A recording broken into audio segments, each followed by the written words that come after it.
নমস্কার বন্ধুরা, Bangla study up চ্যানেলে আবারও তোমাদের সবাইকে স্বাগত। আজকে আমরা মাধ্যমিক 2027 পরীক্ষা প্রস্তুতির জন্য দশম শ্রেণীর ভূগোলের বায়ুমণ্ডল অধ্যায়ের থেকে অতি গুরুত্বপূর্ণ 40টি এমসিকিউ প্রশ্ন নিয়ে আলোচনা করছি। তাহলে শুরু করা যাক। প্রথম প্রশ্ন, সমুদ্র স্রোত সৃষ্টির প্রধান কারণ হলো, সঠিক উত্তর হচ্ছে নিয়ত বায়ু প্রবাহ। মহাসাগরের উন্মুক্ত অংশকে কি বলা হয়? সঠিক উত্তর ফেজ।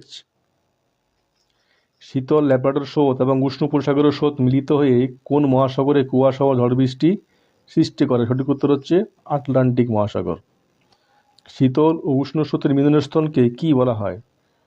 সঠিক অ্যান্সার হিমপ্রাচীর। গ্র্যান্ড ব্যাংক ও মগ্নচড়াটি কোন মহাসাগরে অবস্থিত? সঠিক উত্তর হচ্ছে উত্তর আটলান্টিক মহাসাগরে। পৃথিবীর বৃহত্তম মগ্নচড়াটির নাম কি? সঠিক উত্তর হচ্ছে গ্র্যান্ড ব্যাংক। মগ্নচড়াগুলি গড়ে ওঠার মূল কারণ কি? উষ্ণ ও শীতল স্রোতের মিলনে ভাসমান হিমশৈল গলে যাওয়া। মগ্নচড়াগুলি প্রধানত কিসের জন্য বিখ্যাত? বাণিজ্যিকভাবে মৎস্য আহরণের জন্য। ভারত মহাসাগরের একটি শীতল স্রোতের নাম লেখো। উত্তর হচ্ছে পশ্চিম অস্ট্রেলীয় স্রোত। চাঁদ ও সূর্যের আকর্ষণে সমুদ্রের জল নিয়মিত ফুলে ওঠাকে কি বলে? উত্তর জোয়ার বলে। কোন তিথিতে ভরা কোটাল বা তেজ কোটাল হয়? অমাবস্যা ও পূর্ণিমা তিথিতে। মরা কোটাল বা মরা জোয়ার কোন তিথিতে দেখা যায়?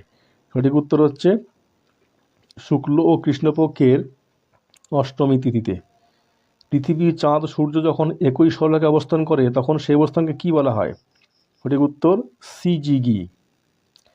সিজিগি অবস্থানে চাঁদ যখন পৃথিবী ও সূর্যের মাঝখানে থাকে তখন তাকে কি বলে?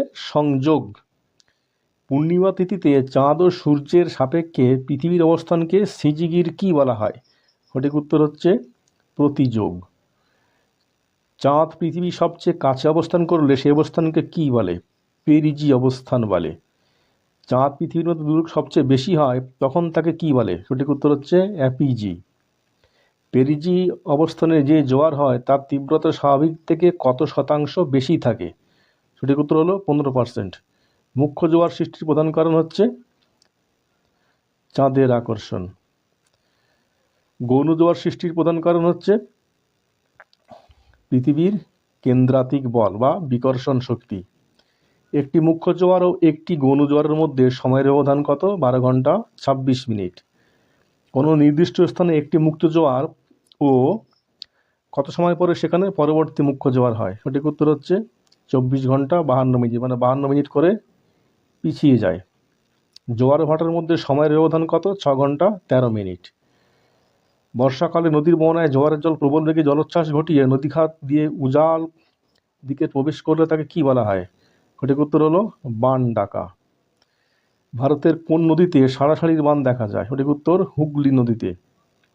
আমাজন নদীর মোহনায় সৃষ্ট প্রবল বানকে স্থানীয় ভাষায় কি বলা হয়? সঠিক উত্তর হচ্ছে পোরোরোকা। আটলান্টিক মহাসাগরের একটি উষ্ণ স্রোত হলো উপসাগরীয় স্রোত। প্রশান্ত মহাসাগরের একটি শীতল স্রোত হলো পেরু বা হাম্বোল্ট স্রোত। জাপান উপকূলে উষ্ণ কুরিশীয় স্রোত এবং কোন শীতল স্রোতের মিলনে কুয়াশা তৈরি হয়? সঠিক উত্তর হচ্ছে ওয়াসীয় স্রোত। সমুদ্রের ভাসমান বিশাল বরফের স্তূপকে কি বলা হয়? হিমশৈল বলা হয় বা আইসবার্গ। হিমশৈলের কত অংশ সমুদ্রের জলের ওপরে ভেসে থাকে? সঠিক উত্তর হলো 1/9 অংশ। আটলান্টিক মহাসাগরের স্রোতহীন আগাছায় ভরা শান্ত সমুদ্রের অংশকে কি বলা হয়? সঠিক উত্তর হলো শৈবাল সাগর। শৈবাল সাগর কোন মহাসাগরে দেখা যায়? আটলান্টিক মহাসাগরে। কোন মহাসাগরের সমুদ্র স্রোত ঋতু পরিবর্তনের সাথে সাথে তার গতিপথ সম্পূর্ণ পরিবর্তন করে? সঠিক উত্তর হচ্ছে ভারত মহাসাগরে।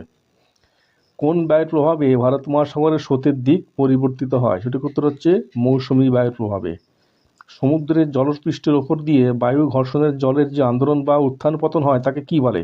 এটাকে বলে সমুদ্র তরঙ্গ।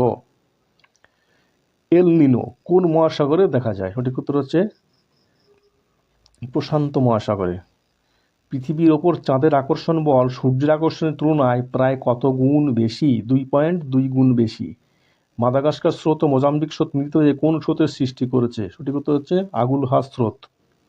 কোরিওলিস বলের প্রভাবে উত্তর ও দক্ষিণ গোলার্ধের সমুদ্র স্রোত কোন দিকে বেঁকে যায়? সঠিক উত্তর হচ্ছে ডান দিকে। তাহলে বন্ধুরা, আজকের ক্লাস এই পর্যন্ত।